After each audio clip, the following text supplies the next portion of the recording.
What's up, guys? It's KB. Make sure you subscribe to the Underground Sports Philadelphia YouTube channel. Click the bell icon down below so you don't miss a single video from us.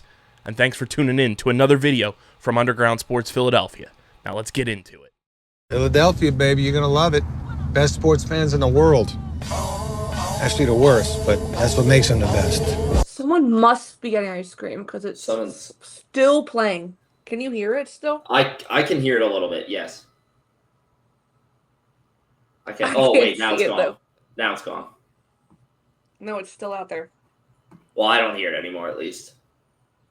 Like, it has to be over there. Like, around. Oh, like around? Street. Yeah. Towards the front of my building. Yeah. I get what you're saying. Hello, everyone. Hello, everyone. Hello. Welcome to episode number 123. You never know anymore. What are you talking about? I never know anymore. Get this bullshit out of here. It's 122. I never know anymore. I never know anymore, and I'm one episode off. Yeah, right. You never know. Yeah, straight up really. never know. Welcome to episode number 122. We have good amount to talk about actually this week. It's not going to be a short one. A couple things broke today. You know, nothing crazy. Stuff we were waiting for. Finally. Yeah, stuff we were waiting for, stuff we knew was going to happen. But as always, if you're interested in following along with news as it comes out, the moment it drops, make sure to go follow us on our social media at @undergroundcircuit_ on Instagram and Threads, UG Circuit Pod over on X, and TikTok over at _circuit. That is spelled exactly the same way the name of the show is spelled. I finally gotten that tongue twister down too. Yeah. So I'm happy about that. But if you're watching on YouTube, which is a great place to come and watch us and come hang out and everything, it's coming down on the bottom right there, just so you can see it. Oh, no. Sorry. The ice cream truck's coming back. Oh, the ice cream truck's coming back. Okay. Sorry. I thought Casey was talking about our social media. No, that was perfect timing. Yeah. But make sure to go follow us over on our socials. Like I said, you can get news as it breaks. Casey was on fire today, posting the stuff as it was coming out about Cadillac, about I do have to IndyCar. say, shout out to, I posted and I was like, wait a second, this might actually be wonderful because Cadillac is a U.S. team, so news is going to break on U.S. time. News is going to break U.S. time. I was like, we're going to be waiting for. See it, yes. Yeah. So we're happy to see that, but that's it. I kind of already talked about it, but we got a good amount to go into. Like we said, we'll start off with our meme of the week. We'll then jump into our news, which we'll cover Cadillac, we'll cover IndyCar, maybe a little Travis and Taylor in there as well. Maybe. But yes, meme of the week. Wait, first of all, talking about Travis and Taylor, the fact that it broke a record for this, how many Instagram likes within a certain amount of time. I think in 10 minutes, it was or 2 minutes, it was at 2 million likes. That does not shock me. No. I mean, how many followers does she have, Taylor Swift? So she's one of the most followed people on Instagram. Yeah, she's got to have tons. So she is one of the most How many of those do you think also have their post notifications on for Taylor Swift? Oh, a majority of them. She has 281 million followers. That's disgusting. Ew. Mm-hmm. Oh, yeah. Someone posted that on Fox News. They cut in the middle of the cabinet meeting to break the news about Taylor and Travis. All right, come on. This is the closest we're getting to a royal wedding here in the U.S. Literally. And honestly, is the best man. So that's all you need to know about that. Can we talk about let's talk about this part of it though. I haven't seen anybody talk about this. Let's talk about Kylie Kelsey, the regular Delco girl. Yep. Is now still coaching field hockey at Lower Merion. Still coaching field hockey. Cabrini alumni is now going to be Taylor Swift's sister-in-law. That's crazy. Yeah. It's legit wild. I fully also appreciated the Eagles fans who are automatically making jokes, being like, "Well, at least someone got a ring out of that couple this year."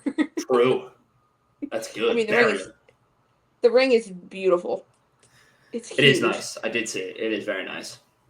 I think it says it's like over $500,000 or something, so it's $500,000 for that ring. But yeah, she's pretty good. And then someone else posted, they're like, "This is your friendly reminder that Taylor Swift's net worth is like 8 times what Travis's net worth." People like, that's the reason, like, when they first started dating, we were like, "Oh, she's just doing it for like PR. She's just doing it for money." She doesn't need it. She does not need the money, nor does she need the PR. His money is her pocket change. That's a wild statement to be like, Taylor Swift is dating anybody for PR or money. That's insane. Yeah. So yes. But yeah. Moving on. Meme of the week. I'll go first. This is my meme. Charles posted a lovely little post summer break Instagram dump today, and he's wearing this lovely blonde wig. Oh, yes. I don't know. Eating french fries, wearing a bucket hat. It's a wonderful look. But then someone obviously took some screenshots. He's known with obviously the Elvis wig when he's. Oh yeah. This one picture I think it's from Premo when they did like their Christmas party, and then this is another one of him wearing a very similar blonde style wig and a bucket hat. But it's that meme. Do you wear wigs? Have you worn wigs? Will you wear wigs? When will you wear wigs? So I thought it was pretty damn perfect. But yeah, you're like swiping. It's like it's just like the photo of the 3 of them from last week. Him and his brothers when like Lorenzo got to drive the car for the first time. It's Leo on the boat. It's another video of Leo jump scare. Just the fucking in a wig. So yes, that was my meme of the week. Let me erase Owen's meme of the week. Very good. Mine's less of a meme, but I think it just summarizes how everybody's feeling in the sense that I could hear it again. Summer break is over and it's finally race week. And honestly, if this meme, so if you haven't seen the F1 movie by now, I'm sorry, I'm going to spoil it here for you. So at the very end of the movie, they win the race at the end, which is like they were chasing that the whole year. They were a winless team, so they win, and it's this great moment. And it's the scene, fireworks are going off in the background. They're walking down the pit lane, everybody's celebrating. Now, this is going to be a recurring thing. I'm calling it right now. That like every year on like summer break and off season, this clip is going to like resurface from the movie because it's going to be used in this exact scenario. Oh yeah. And it's like, oh yeah, once summer break is done, or once off season's done or something, it's going to be insane. Or like somebody gets their first win, or a ski, like exactly in the scenario that's in the movies, or like a team scores points when they weren't scoring points. It's going to be that whole thing. But I thought it was nice. I think it collectively encapsulates how everybody's feeling, especially really since up till today, this was quite possibly the slowest silly season we've had so far since doing this show. It was such a boring silly season. You can't even say it was just a boring summer break. But yeah, I've seen people like, you're correct, people who use that GIF so many times. Oh yeah. I almost chose today the footage of Sonny Hayes walking back into the garage when he joins the team. Yes. For about Checo and Bottas today. Like I've seen that one a few times on social media. So there's the movie kind of gave us like someone coming back to the grid. It's good. Manifestation. But yeah. It was a precursor for what was coming. Yeah. Which we all knew was coming. But yes. Obviously, I'm going to go quick. I'm going to go the not crazy news or the most important news that broke today, because obviously we all know it. So I need to pull up the other thing though. So the first thing first, today it was announced, I know Owen's probably already very, very excited for this. IndyCar has announced that it will be coming out with its first standalone video game since 2004. They're going to be partnering with iRacing Studios to bring the official IndyCar game to PlayStation, Xbox, and Steam in 2026, featuring both NTT and Indy Next by Firestone. So you get to drive as the like kind of like F2 and F1 together on the same video game, which will be it's about time. I've always wondered why they didn't have one, And then I forget who posted it. It was that I think it was that Nathan Brown, the reporter. He's for the Indy Star. He always posts a lot of decent stuff. He shared it saying, I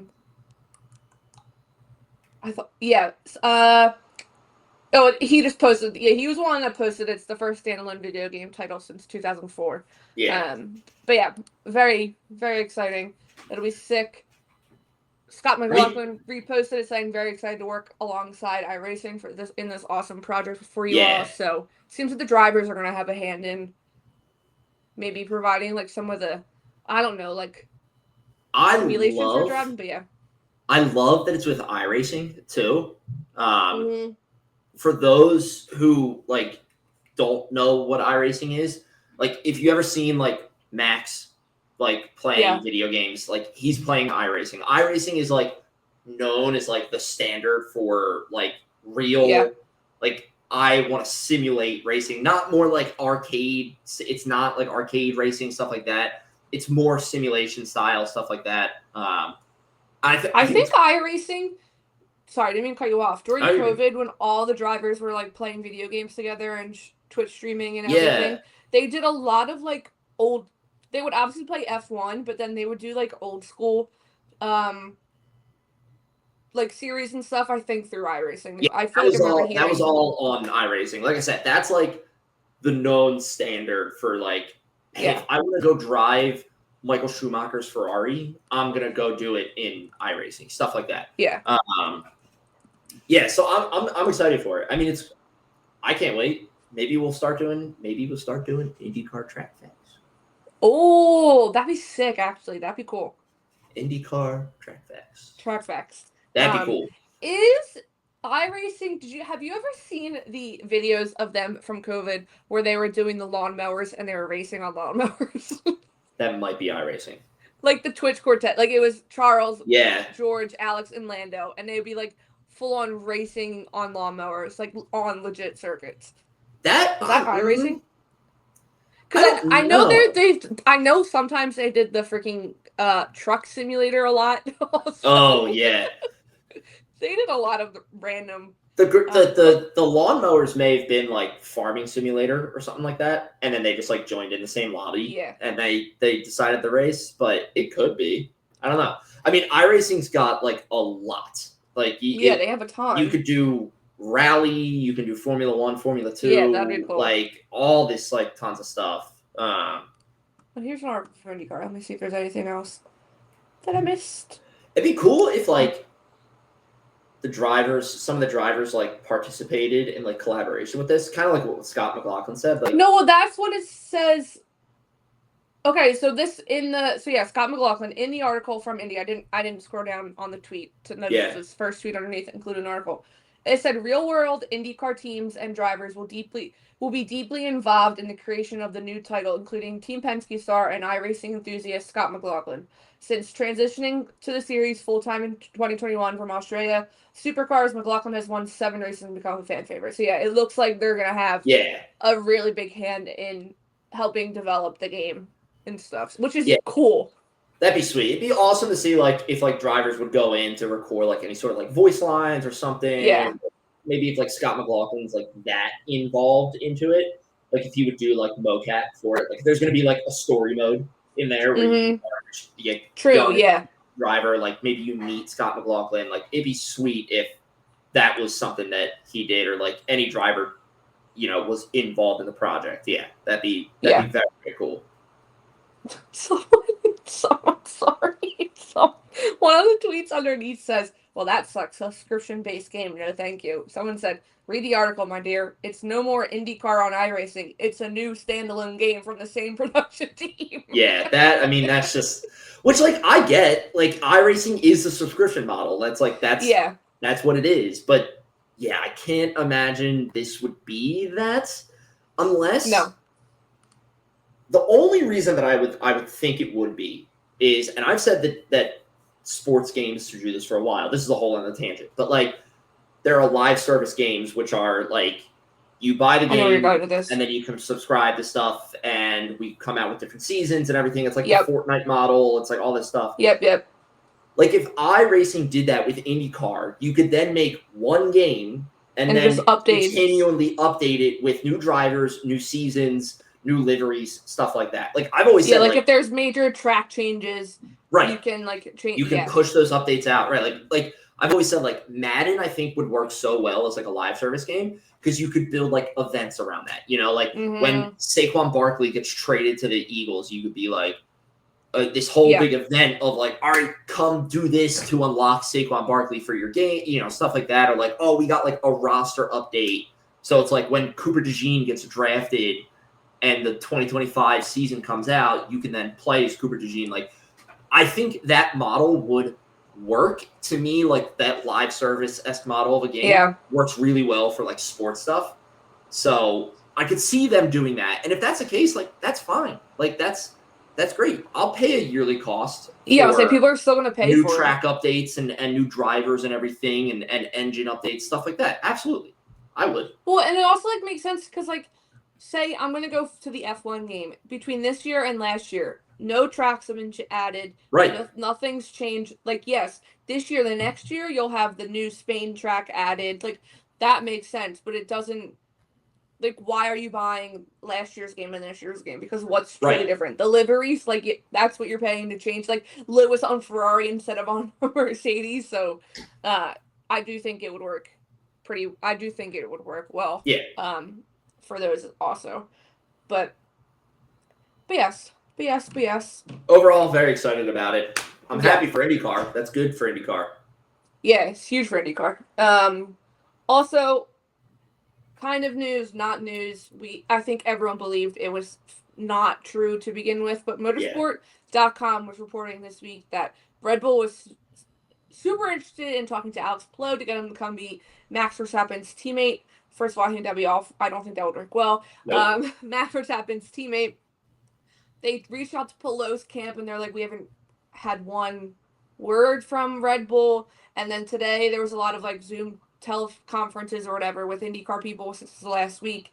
And Chip Ganassi legit flat out just said it was clickbait. That kind of news.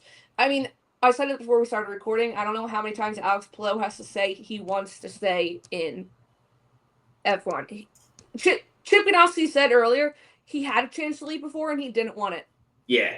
Like it doesn't shock me, especially considering the season that Alex Palou just had. Yeah. Like he's fresh off of winning a championship. He's fresh off of winning his first Indy 500. Like that's got to be like an intoxicating feeling of just like I want to come back and do this again. You know. Yeah. And instead of I don't think Chip Ganassi's not going to just be like, yeah, go ahead. Like not. No, Chip Ganassi would not let him leave without like putting up a fight. Like they would do whatever they could to keep him, but also at the same time, like Alex Palou is not going anywhere. Like to go from being top of the field and like I said, coming off your first Indy 500 win to then having jumping ship as a number 2, like to having the fight as a number 2, and also jumping into what is already like a very crowded field where you're gonna have to kind of like remake a name for yourself because. Let's be honest, not everybody who watches F1 watches IndyCar. You know, so it's like you're gonna have to kind of like reestablish yourself and everything, and it's gonna be like sorry, froze in the most awkward pose. What happened? You froze, but you were like it was like you're like mid sentence, so it was like frog lips for a second. Ugh. I'm clipping that one, people. Oh yeah, I got the timestamp. Don't worry. Yeah, I don't see him leaving anytime soon. And also, like, being in IndyCar gives him the flexibility to do other motorsports areas. Yeah. Like, he can do some of the endurance races. When it works out, he can do Le Mans. So, like, why is he going to give up that chance to go to a team that's probably falling apart on the inside at Red Bull? I can only see Red Bull wanting him literally to kind of to Zach Brown because Zach Brown tried getting him to come to our McLaren, and then that's still going on, that legal battle. So, but yeah, it's to quote Chip Ganassi, clickbait. That's all he said. Clickbait, 100% clickbait. Yeah, that's all he said. But yes, this isn't on here, but I texted actually our family group chat about this yesterday because for those that watch Fox Television, Fox Sports, including football, college football, the last week of IndyCar.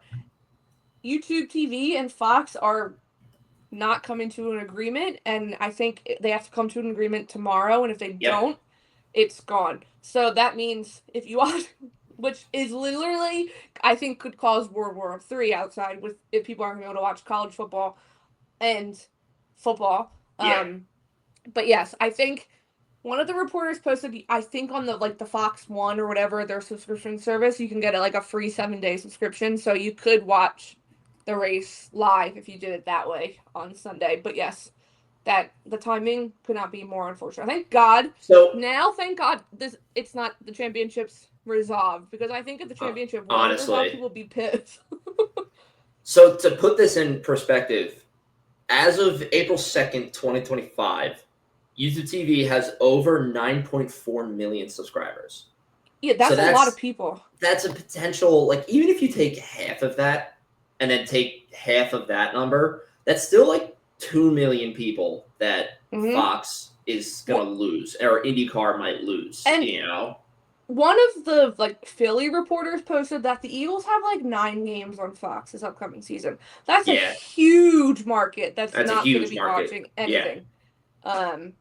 I don't doubt that I think they'll come to an agreement. They'll figure it out, because I think it's supposed to be 5 p.m. our time tomorrow. I think is when they're supposed to do it. Wednesday, for those if listening a little bit later. Yeah, by the time this comes out, we could be August 27th. But I can imagine they'll come to an agreement, because Fox knows that YouTube TV is huge. You know what I mean? And the sports they carry are pretty damn big. Right. Yes. And that's I can't imagine. Isn't this weekend the first weekend of college football anyway? Either this weekend or next weekend, or last weekend was very close. Yeah, it's a little too. Think about that. And a lot of people our age, our generation now, don't even consider cable anymore. They go straight to, I'm either just going to have a smorgasbord of streaming services, or I'm going to have YouTube TV. That's what we have here. I have streaming services collected from tons of places, and then YouTube TV, so I can watch, Phillies, Flyers, Eagles, stuff like that. And if there's a game on Fox that I can't watch and it's an Eagles game, I'm gonna be pissed off. Oh my God, people will be having riots outside. Yeah, I wouldn't be able to watch any Gordon Ramsay shows, and I love a good Gordon Ramsay show. Can't watch any Gordon Ramsay shows. Can't watch. Speaking of Gordon Ramsay. Oh, this is news too. Yuki being a global partner with Hexclad, the cookware. I said this might be his dream come true. Yeah, it might be genius. Yeah, Gordon Ramsay saw an opportunity, and to quote MaxVerstappen, that's an opportunity to sell, and he ran. Oh yeah. Smart decision, Gordon Ramsay. Perfect. Now just get Yuki Tsunoda on an episode of Hell's Kitchen, please and thank you. I would love to watch him curse someone out in the kitchen. Honestly, kind of shocked it took as long as it did. Just because, Gordon Ramsay, I think, is an F1 fan. Just in general. He's literally, him and his one daughter are at games, races literally almost every weekend. He now has a part of the Paddock Club. I think he has his a restaurant within the Paddock Club at almost every race. Yeah, no, he's kind of crazy that it's become it's taken as long as it did. I don't know. Maybe it was a Yuki wasn't on Red Bull type thing, and true. Gordon business side was I don't want. I feel over the past maybe year or two, it's really come out that Yuki is quite the foodie. So maybe Gordon Ramsay's finally got to hold on that. But yeah, genius move, genius. Yeah. Whoever cooked on that PR team, good job. You cooked. Honestly, I would not be surprised if it was his daughter being because she's on social media and stuff all the time. So I wouldn't be shocked if she was Dad. Yeah, Dad. This driver, he wants to own his own restaurant. That's a dream. That's a dream of his. Literally, every other driver's world, win the championship, win this race, win that race. Yuki, open up a restaurant. And I would not be surprised. Yuki probably would end up with Michelin star restaurant in the. Oh, I can see it happening. Yeah, I can 100% see it happen. But yes, we're adding on news, but this is the meat of the episode. Yes. The news we've been waiting for. Yes, I know it's news that we We all knew knew it was was coming. coming. Yeah. But it's still breaking news that broke today. Cadillac has announced, in maybe the coolest way possible, Checo, Perez, and Valtteri Bottas are making up their team for 2026. And I think it's a perfect pairing. Perfect driver duo. Yeah, I kept seeing. I was very interested in the discourse, the discussion around this kind of this lineup today, because you had in one camp the people that were like, this is a lineup of number 2 drivers that is going to amount to nothing, and it's going to be a short-lived, blah, blah, blah, all this stuff. And then you had the other people who were like, this is great. Like, this is, like, it's number 2 drivers. There's really no expectation. Like, they're not looking for, one person to be the star stud, all this stuff. But I love it. I think it's great. I'm happy that Checo's back. I'm happy that Valtteri is back in a full-time capacity. Yeah. I think it's I think it's awesome. And like you said, we've known this was coming ever since that video of Valtteri walking past the Cadillac in June. That was posted in June, That's a nice seat. Like, you knew it was happening, and F1 sucks at keeping secrets, so it's like, but I love it. I think it's great. I can't wait to see what happens. As we said it multiple times on the show, it's 2026 is anybody's game just because of the regulations and the rules that are changing. So it's like, this is a great opportunity for Valtteri and Checo to kind of reignite their career a little bit, Yeah. No, I'm excited. I'm excited for them to pull from our friend Mark's video. He posted a video on it today. Yeah. They have experience, and I think that's the perfect way to go into a new team, but with 2 of maybe the most experienced drivers that have also not just like experience in the midfield, experience at the top. At winning too, Checo and Bottas have both kind of been all around. I mean, you had Checo start pretty lower when he first came and then went up to the Red Bull, and then same with Bottas. So you have good feedback, and I think it's the perfect. Maybe they don't stay long. Maybe it's like 2-3 year thing, and then they bring in some younger people, like younger drivers, to the team. But yeah, I think it's a perfect duo.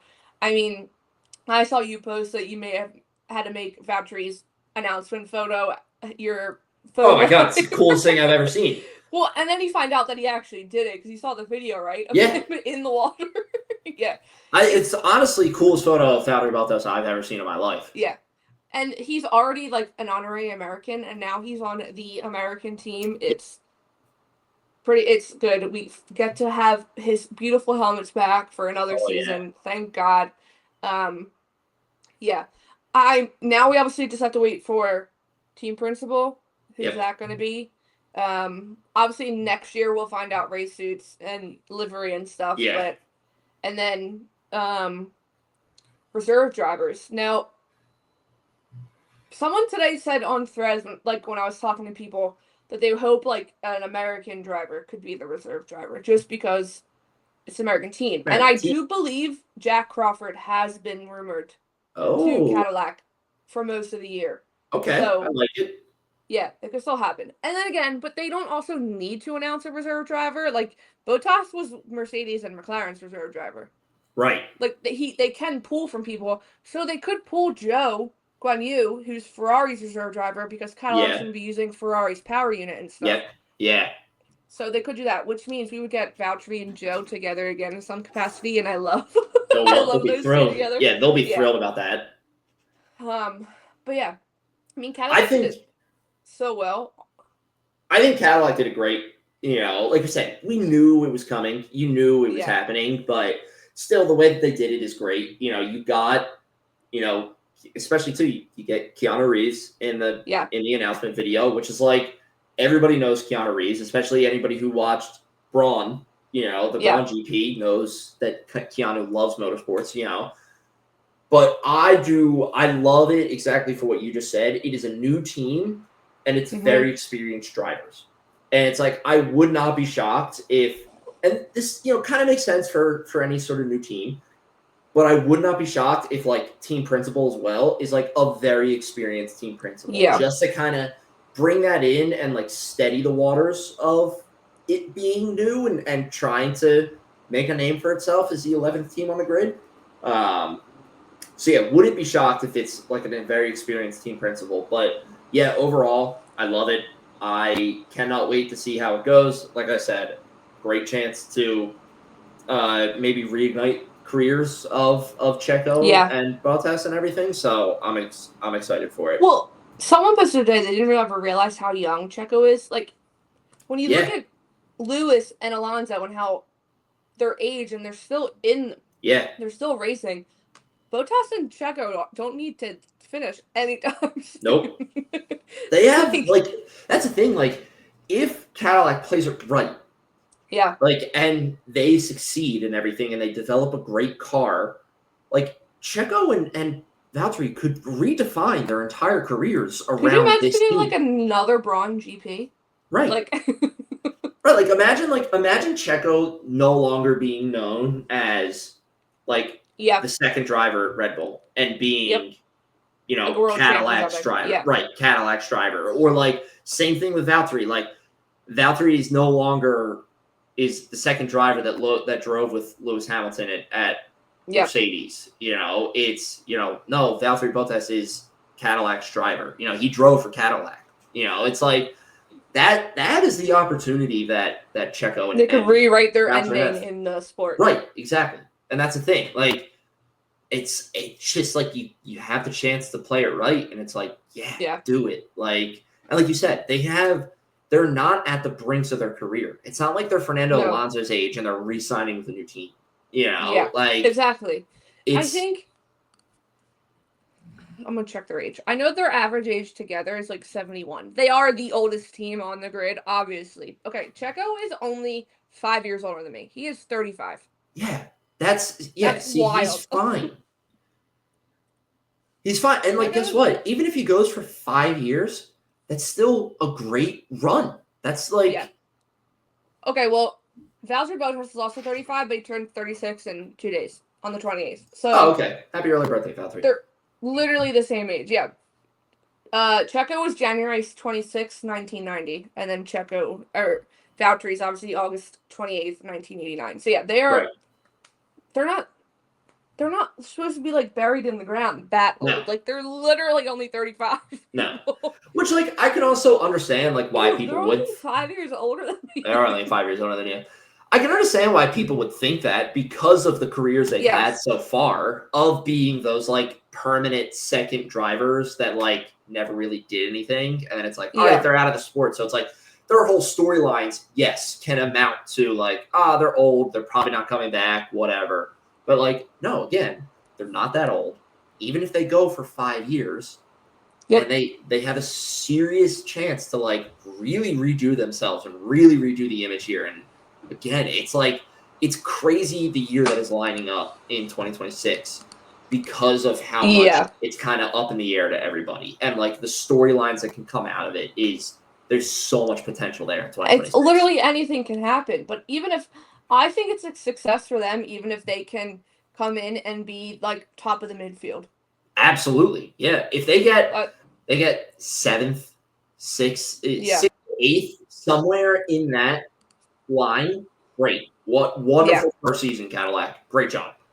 Yeah, I see. It's a success for them. But yeah, very excited. Loving their dynamic together already.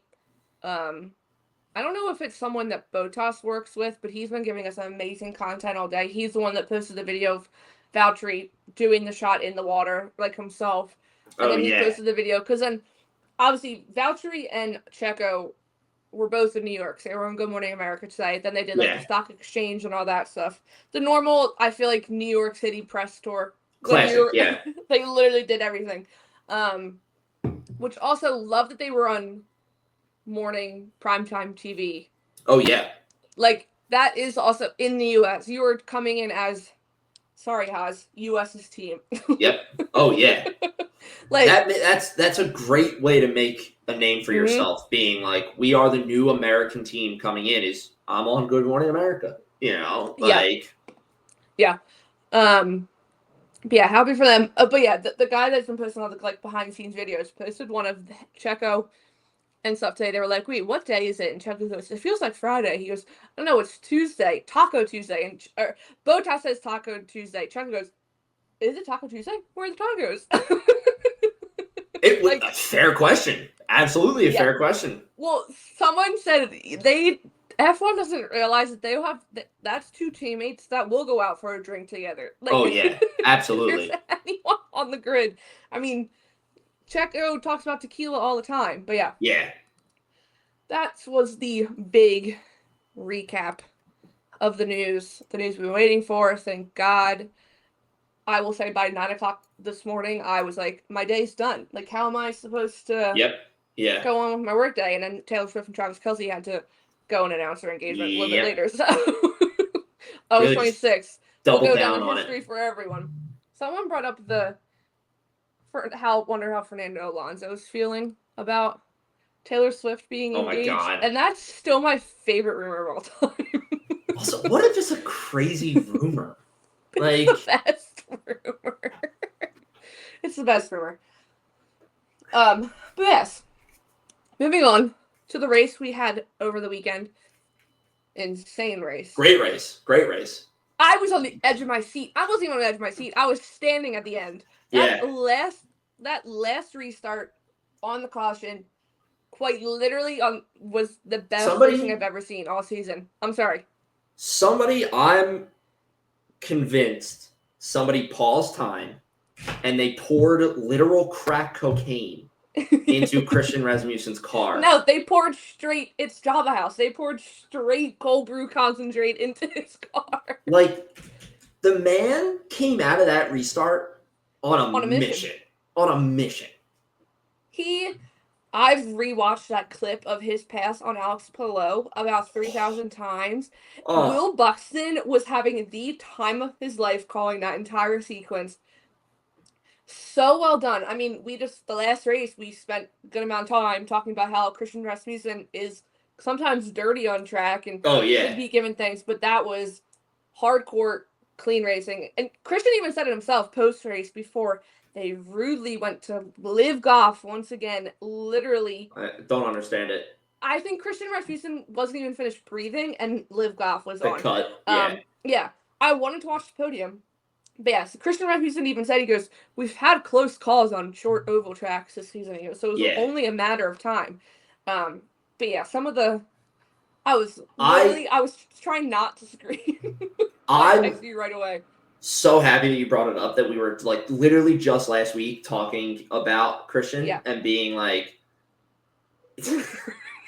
every time I gotta get fucking curtains. Literally last week we were talking about Christian Rasmussen and being like, you know, like he can be a little dirty sometimes, and then like this week we're like, holy shit, he won, and it's like anybody, like that's the thing, like that's racing right there. That it's just like. That's all anybody wants to do is go out and win a race and everything and win it in that kind of clean style. And those battles were amazing. I mean, like watching those laps take down and just gaining on people and passing people. And I was just like, what the hell, man? I think it was Hinchcliffe being like, Christian, calm down. Okay, I guess not. You're just like keep going past him. Like the back markers, he was racing like they were in the front of him for the lead, and then finally I think he had two cars in between him and Alex Palou. They came over and like a lap left. They came over and they're like, "This is yours. Calm yourself." I love it. First of all, I think it's great. You know, but I mean, it is insane, especially considering like not that he wasn't like doing anything for most of that race, but like he didn't really do anything until he did. He started P9. And what did you watch? The recap? Yes. So I think he fell back pretty early and worked his way back up to the front. He was on a mission the entire race. He was pretty damn good the entire race. So he was moving. But yeah, no, I mean, for literally almost, I'm on IndyCar's website. Alex Palou led for 199 laps. So, like, That's by the end, true. everyone's Yeah. like, this is just another Alex Palou win. Like, here we go. And next thing you know, you, like, blink, and you're like, oh, no, here comes Christian Rasmussen. Here comes Rasmussen. Yeah. You're right. Yeah. Yeah, I really enjoyed watching it happen. Like I said, I watching the recap, and just, like, even still, like, on the recap, you were like, holy fuck. Like, no, because I'm sure they where did this kept guy that come whole from? entire end sequence Oh, together. yeah. Because only, like, a few laps. So there's no way there was no reason they needed to cut it. Even when I forget, it was once he was past Palou, he, like, tried making a move, like, on the inside. Yeah. Like, high up on the inside. And the three of them in the booth were like, oh, my God. Like, Yeah. they were screaming. Who was it? But, was it Hinchcliffe that was talking about? He's like, I haven't seen a move on the outside done like that since Newgarden won the Indy 500 that way on Pato O'Ward. And I was like, that's like just the outside lane overtake is incredible. Especially on the short oval track. Yeah. I think last year, because I didn't know too much about the ovals, I don't think I really saw the difference between, like, how big the Indy 500 oval is compared to, say, the Milwaukee Mile. Yeah. Massive. It's insane. It's so short. I felt like they would turn corners and they'd be at the next one. Like, it was so quick. But yeah, Christian Rasmussen, his teammate, also finishes top 4 in Alexander Rossi, which amazing. They did show their interview with Ed Carpenter, and he looked like he was like it looked like he was borderline ready to, like, cry, because I don't think he even imagined that outcome. Well, he was so shocked. I can imagine even too, like, the stress going through his mind when Alexander Rossi and Rasmussen are racing each other and are pretty much like wheel to wheel, and he's like sitting there watching it and like, don't crash. Like, it's I mean, that's just got to be. Girlfriend was going through it too. She was stressed. She was stressed. That's just got to be like, I can't imagine the overwhelming, like, wave of feelings that you have, like, watching one of your cars win the race, like, as an owner, but it's got to be something truly special. And, you know, his first race in his IndyCar career. I mean, he's had a pretty decorated career getting up to IndyCar. They said he was USF champ and stuff. Like, he's made a name for himself in the sport. So, yeah, I'm happy for him. Social media was, well, I mean, he's just iconic on TikTok anyway with the stuff that he posts. Like, he's hilarious. So TikTok was like so happy. I appreciated the video someone took of following Rossi getting out of his car and running through the crowd to go congratulate Rasmussen when he got out of his car. I literally stood up at the end because I was like, holy once he made that pass on Palou, I was like, what the hell is happening? Yeah. The one thing, so I saw this, I kind of stumbled upon it on YouTube. And I want to bring it up because of the conversation that we had last week. Obviously, last week you had the little scuff between Rasmussen and Connor Daly. Yeah. And Daly was not happy about it. He was like, pretty much like, screw that guy. You know, like, he sucks. I saw a clip. Somebody was interviewing Connor Daly after this race and said, hey, like, just want to follow up with you on, like, Rasmussen winning today. Like, you guys obviously got into a little bit of a battle and everything. Yeah, they did. What are your thoughts? Like, he's in the winner's circle right now and you're not. And Connor Daly finished it 13th. His response was perfect. He literally said, I don't care. He's a fast driver. Good for him. Yeah. And I was like, perfect. That is just like, I put it behind me. Yeah. And like, that's great. Cause like, that is such a good, like, competitor's mentality where it's like, sure, you pissed me off last week, but hey, you just got your first IndyCar win ever. Like, that's great. I'm so happy for you. Like, I don't care what happened last week. You drove a hell of a race today. And I was like, good. Thank you, Connor Daly. Cause like, that's the prime area for Connor Daly to be like, you know what? I was really pissed off with him last week. Yeah. He still did this wrong. He still drives this way, blah, blah, blah, and kind of like go off on a tangent. And he was just straight up just like, I don't care. He drove really fast today. Good for him. You know? Yeah, I missed that. So thank you. I mean, I feel like that's what IndyCar drivers, I feel like, are good about. maybe they all are, but I feel like with IndyCar specifically, like they're good at like leaving something in the past and like almost Right. laughing about it and moving on. Like, I mean, you had Will Power weeks ago driving them in the back of Kyle Kirkwood through Yeah. the city of Detroit, and like the next week they're like, yeah, I mean, it was funny, like whatever, like Yeah. It happened. it's nothing serious. Yeah. I think whoever went up to, I think it was Will Power again, like up to Alex Plo the week after they had like action on track, like pretending they were Yeah. gonna fight each other. Like they just they leave it out on track. Truly, Right. They drive their asses off Which is and like, leave it out on track. again, like I like praise Connor Daly for that answer, because it's like, sure, in the moment I might be super pissed off with you and want to like wring your head out, but like at the same time, it's like, this is a sport. We're gonna get heated. We care about it, but at the end of the day, it's over. Yep. It's happened. I'm cool. It is what it is. You know, like Yeah. So when I saw that and he was just straight up like, I don't care. He drives fast. I was like, that's great. That's perfect answer. Good work, Connor Daly. You know. Yeah. There's 3 other drivers I want to talk about. So two of them I feel bad. Nolan Siegel, it literally wasn't even anyone's fault but his own. So, yeah. He just literally lost it and spun and was out like I think not even a lap in. I did feel really bad. They talked to him while the race was going on, after he was cleared, and you could tell he was pissed. Oh, you could tell in the replay. They cut to him like like watching his car get taken away, and he's taking off his gloves and everything. You can tell he's pissed off, and it's like totally understandable because like Nolan Siegel is a rookie, but he's a very good driver, and it's like that right there to me. I was like, that is just straight up just like a rookie mistake. I went off the racing line a little too low, and now I'm out of the race 2 laps in because of it. And it's like, fuck. Like I can be mad at nobody but myself, you know?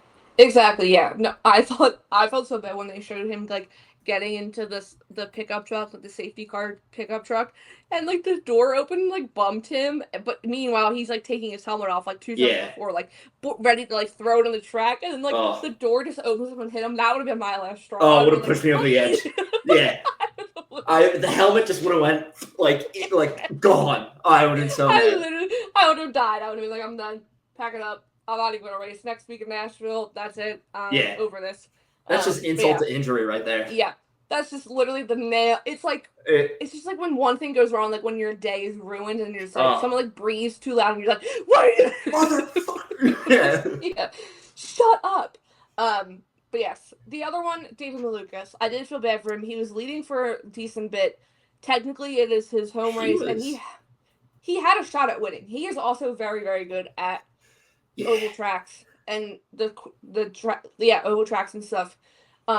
He got a penalty, right? And there was the bad pit stop. No, so he looked really good the entire time, and then it just came down to that bad pit stop, which was like 30 seconds of stop time. Yeah, like one of the front wheel guns stopped working, so he had to go get another one. So this is what I thought was weird about that. So you see, it was his front right tire was not coming off, that the gun was not working. The engineer throws the bad gun and then looks like he waves for the second gun, like, hey, toss me the other gun. Now, I don't know if this is how it's done in IndyCar, but it looked like he waved for it and nobody gave it to him. And then he had to run over and, like, you see him literally, like, reach over and start, like, digging in, like, over the pit wall. Oh, like, they didn't even have it ready for it. Yeah, so he had to, like, lean over, grab the gun, and then pull it back up and then run back to the wheel. And I was like, I don't know if that's standard, or I don't know if, like to me, it would make more sense. Like, somebody should be there in case that happens, where they just grab it and toss it to you, you know, or like they have it at least ready to hand it to you, you know. But that would make sense.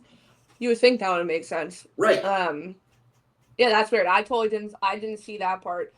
I was just like, when they were showing him still singing it, I was like, no, because he comes out a lap down, a full lap down. Oh yeah. But Palou pulls in after him and then beats him out. Yeah, which is heartbreaking because he was doing a good job in the lead for those. It says he was in the lead for 25 laps, but being a lap down, he finished his 8th, comes back up and finishes 8th, which is pretty damn good. Which I also think is a testament to how good he is on the oval tracks. But yeah, I mean, he finishes behind his potential new teammate in just Newgarden, and Scott McLaughlin was third. So, but yes, David Malukas, the one head scratcher, and I don't know how much I cover this, on the second to last restart, maybe, where they all should have pit, like some of them pitted, like the top 6 did not or whatever. Marcus Armstrong, that strategy, whatever they tried, went so wrong. It looked like, I thought he was having like an engine failure at first because of the way he was falling back and everyone was just passing him on track. So not that I have any skin in this game. When I was watching the recap, it genuinely made me angry when I saw that because I literally was like, "What the hell happened to Marcus?" And then Hinchcliffe, Will, like they're all like, "What is going on?" They're like, "Let's send it down to." I'm blanking on her name right now. They're like, "Let's send it down to Georgia." I think Georgia. She's at pit lane, and they were like, "What's going on?" She was like, "Oh, I just went over to the team boss, I guess." I'm like, "Hey, like, what was that? Like, why did you guys stay out when everybody else came in?" And the team boss was like, "We were just trying something." And I'm like, could you imagine if that was Penske or Andretti just being like, "We were trying something"? If I was Marcus Armstrong and I came out and then found out that that's what my team boss said, dude, I'm going to whoever's above that team boss and being like, fire his ass. Like, to be like, a spotter, like, we're just trying something. Like, no, don't fucking just try something. Like sure, the season's kind of over, like, because of Plo winning and everything, but like, no, I still want to win a race. Like, that drove me crazy in the recap. Sorry, there's this lady outside going up the hill of my street. Now, you know how steep the hill is on my street. Yes. On a bike, but she's laying down. Like, not fully laying down. Oh, it's one of those, like, flat bikes? Yeah. Like she's sitting like this? Yeah, but she's going up the hill on my street. She needs to slow down immensely, but that's probably an insane ab workout right now. How have I never seen that before? Because my living room is faced the other way. That's why. But yes, Marcus Armstrong, I did feel super bad because it was just like you could tell the three of them, once that whoever the team said, we're just trying something, they were like, okay.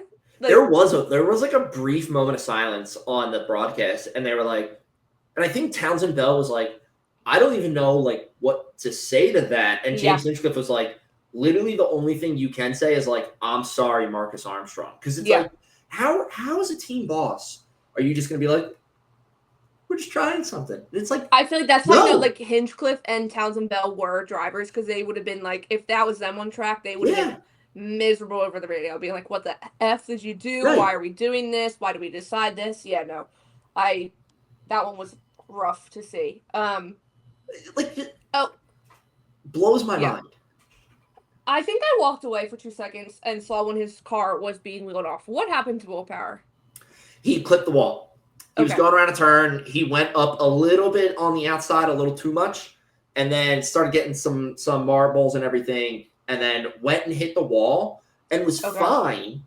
Came down like back into the racing line, and then on the next turn hit the wall again. Oh my god! Same way, because they think the first thing damaged something because they didn't have traction or anything. So then he hit the wall again. That one was more of a serious hit because he punctured the wall, I think, too.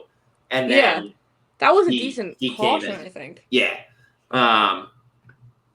It was literally just two contacts. Him and then Prema as well.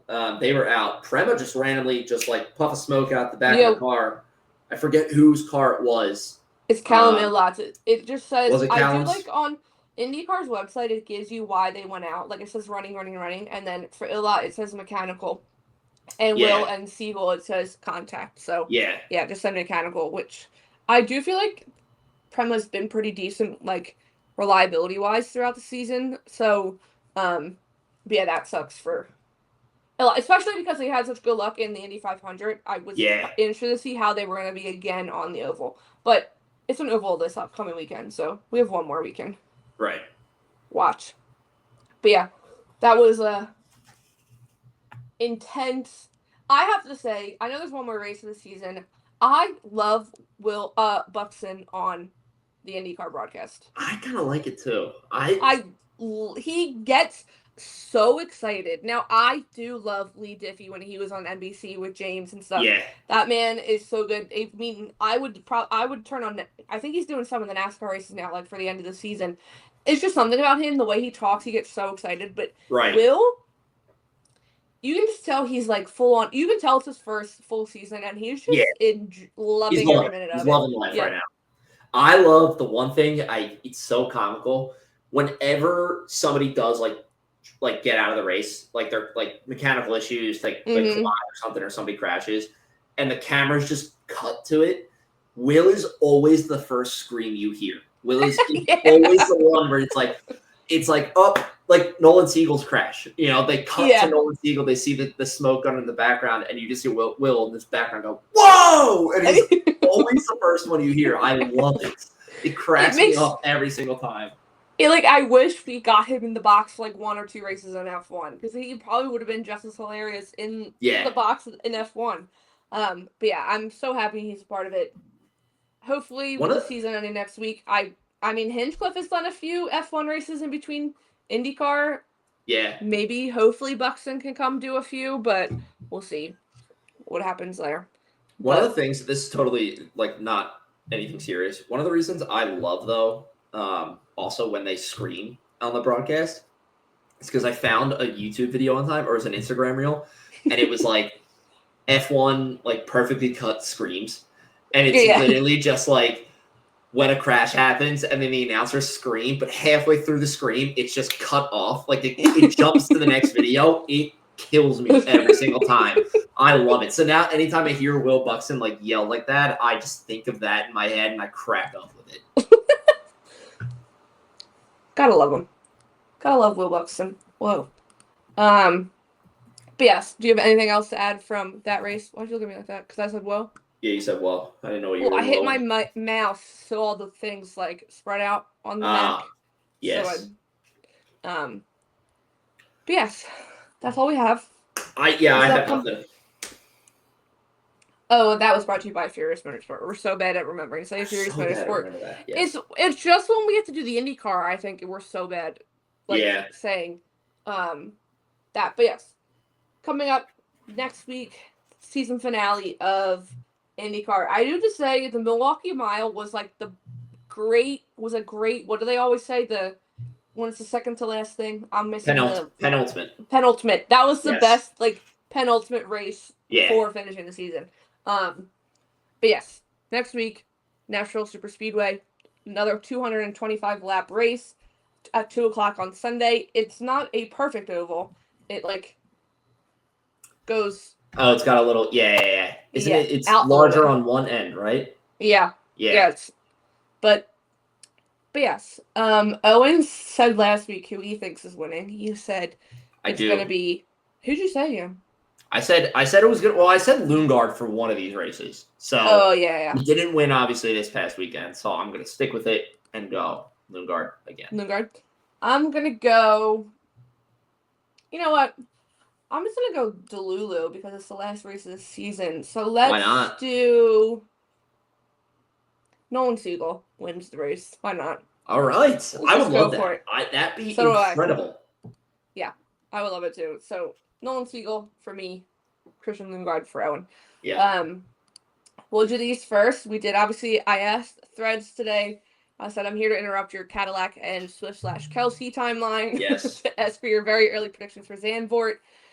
The weather for this weekend looks like it's going to be a weekend full of rain. Friday, Saturday, Sunday. So, and someone said this track does not allow umbrellas, so that really does. So they have to. Yeah, that's what it says. So, crazy. Yeah, I have my predictions in mind, but do you want me to do Threads first? We can see what they said. Yeah, let's see what Threads said. Okay. Threads gave some good ones. There's some. Well, I replied to a few. Someone said Oscar if it's dry, Max if it rains. Okay, I can agree. I 100% agree with that. Yeah. Some of these are also what they just hope for the weekend, if that makes sense. Like the predictions for the entire weekend. It's not just like not race results. Yeah. So, her name's Meg. She's Formula Redhead on Threads. She's making Yes. sick race suits and like fireproofs to wear this weekend because she's going to be at the race. But she says, I'm hoping they let them race right off the bat, even with rainy conditions. Therefore, my delusions tell me a max win is not impossible. I'm self-indulgent too. I said I hope they let them race as well. Someone else said my Delulu side screams that Max will be winning, but knowing the McLarens, they'll definitely finish on the podium, both cars. Delulu predictions was Lewis, Kimi, Hajar. I'd love to see this. Yeah, That'd I be love it. That's crazy. the perfect podium. I love that podium right there. Someone else just said rain, which yes. Right. Yep. I really do love the way this person wrote this one. McLaren, lots of space. Ferrari, Max, Mercedes. And I said, thank you for including lots of space. Lots of space. I saw that one too earlier today, and I was like, I appreciate that answer. Yeah. I'm confused by this one as I'm Team Woking. Clearly a 1-2 would be nice, but I'm also hoping that if it does rain, we get some decent racing and not umpteenth safety cars, which, yes, I agree. Woking is McLaren, is it not? That's what I thought, okay. But when I first read it, I was like, I don't know what you're saying. This person said podium, Oscar, Lando, George. Random predictions, Kimi performs well. Red Bull doesn't do good. Franco scores. Ferrari doesn't fumble so hard. Wow. Which, it's so low for Ferrari fan when it says doesn't fumble so hard. Like, they can still fumble some. They still fumble a little bit, just not crazy. That's bad. Yeah, that's so bad. I definitely need a Max win, but I feel like it's going to be a McLaren one too. 7 days of rain starting Thursday, and the full wet's useless due to spray. Guess whoever setups works well on the intermediates. I mean, that's a great prediction, because I feel like that's how we got a double Alpine podium in Brazil last year. True. Papaya 1-2 and Charles with some question marks, and then Papaya on top, and then George or Charles. So some good predictions from Threads. They did not disappoint today. Did not disappoint. No, that was some great predictions. I love it. Mm-hmm. This just made me think of it. So this is like not unrelated at all, or related at all. But somebody saying Ferrari fumbling so hard, and they can fumble a little bit. Mm-hmm. Today, so the New York Giants, jumping over to NFL for a second, released QB Tommy DeVito, which if you know anything about him and his agent, I text Mark. Right, and his agent is like this guy who is always on the field in a full suit with like a hat on and everything. Right, from the mafia, from the Italian mafia, from the Sopranos. So somebody posted the meme of the Italian chef loading the gun, but instead of it bullets, it's pasta that he's loading it with. The first comment on it, I'm cracking up at this. First comment is, funny seeing this outside of our Formula Dank when Ferrari does a Ferrari. Yeah, because it's so I was like, that's great. Ferrari has a bad FP1 and that meme comes out. God, it's so good. That's when you realize how big Formula One is, because when you see that, you're like, oh, wait, other people do know these memes. Yeah, other people get it. Yeah. Yeah, other people get it. Okay, predictions. I can go first. Yeah, go ahead. I'm going to do, if it's rain, we're going to get a classic Max Verstappen win in the rain. I'm going to stick with Delulu, Lewis P2, but I also know how he loves it in the rain. It's just... Yeah. Oscar P3. Max, Lewis, Oscar. Okay. Because it's looking pretty set that it's gonna rain, I'm gonna pick for a rain race. I will join you on the Max P1. I think home race, wet weather race, it's just spirit, like setting it up for Max to win. I'll also have to go. See, this is I don't know. Okay. Max, Lando, Charles. That's what I'm sticking with. Damn. Yeah, that's what I'm going. What were you questioning before?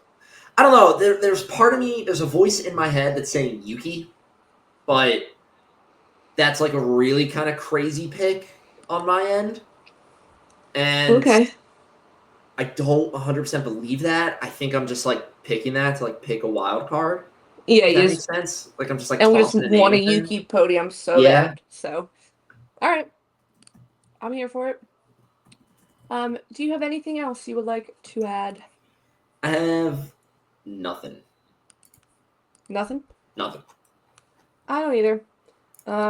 I will close this out. Thank you so much for joining us for episode 122 of Underground Circuit. Happy race week. We will be back with a We are good old back. double recap episode, double pints and pit stops episode. As always, please go give us a follow over on Instagram and Threads at Underground Circuit _, Twitter, UG Circuit Pod, TikTok, Underground _Circuit. Over on our YouTube as well, both ours and Underground Sports Philadelphia. Yes. Eagle season is around the corner, so things are ramping up over there. Oh yeah. For the main show. As always, thank you so much, and we will see you all next week. Happy race week, people. See you later, people. Happy race week.